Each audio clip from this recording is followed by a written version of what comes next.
नमस्ते। आइए पढ़ते हैं क्लास 7th की वसंत बुक से पाठ 3 हिमालय की बेटियां। अभी तक मैंने उन्हें दूर से देखा था। बड़ी गंभीर, शांत, अपने आप में खोई हुई लगती थी। संभ्रांत महिला की भांति वे प्रतीत होती थी। उनके प्रति मेरे दिल में आदर और श्रद्धा के भाव थे। माँ और दादी, मौसी और मामी की गोद की तरह उनकी धारा में डुबकियां लगाया करता। परंतु इस बार जब मैं हिमालय के कंधे पर चढ़ा तो वे कुछ और रूप में सामने थी। मैं हैरान था कि यही दुबली पतली गंगा, यही यमुना, यही सतलुज समतल मैदानों में उतरकर विशाल कैसे हो जाती हैं। इनका उछलना और कूदना, खिलखिलाकर लगातार हंसते जाना, इनकी यह भावभंगी, इनका यह उल्लास कहाँ गायब हो जाता है मैदान में जाकर। किसी लड़की को जब मैं देखता हूँ, किसी कली पर जब मेरा ध्यान अटक जाता है, तब भी इतना कौतूहल और विस्मय नहीं होता जितना कि इन बेटियों की बाल लीला देखकर। कहाँ ये भागी जा रही हैं? वह कौन लक्ष्य है जिसने इन्हें बेचैन कर रखा है? अपने महान पिता का विराट प्रेम पाकर भी अगर इनका हृदय अतृप्त ही है तो वह कौन होगा जो इनकी प्यास मिटा सकेगा? बर्फ जली नंगी पहाड़ियाँ, छोटे छोटे पौधों से भरी घाटियाँ, बंधुर आदित्यकाय, सरसब्ज उपत्यकाएँ, ऐसा है इनका लीला निकेतन।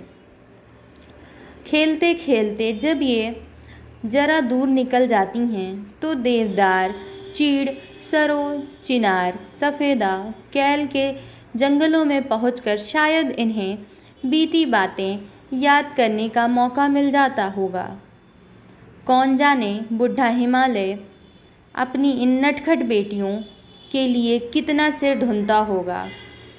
बड़ी बड़ी चोटियों से जाकर पूछिए तो उत्तर में विराट मौन के सिवाय उनके पास और रखा ही क्या है। सिंधु और ब्रह्मपुत्र ये दो ऐसे नाम हैं जिनके सुनते ही रावी, सतलुज, व्यास, चनाब, झेलम, काबुल यानी कि कुभा, कपिशा, गंगा, यमुना, सरयू, गंडक, कोशी आदि हिमालय की छोटी बड़ी सभी बेटियां आँखों के सामने नाचने लगती हैं।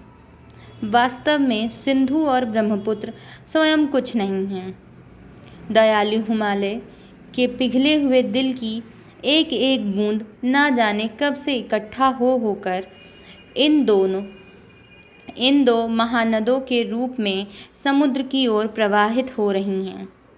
कितना सौभाग्यशाली है वह समुद्र जिसे पर्वतराज हिमालय की इन दो बेटियों का हाथ पकड़ने का श्रेय मिला।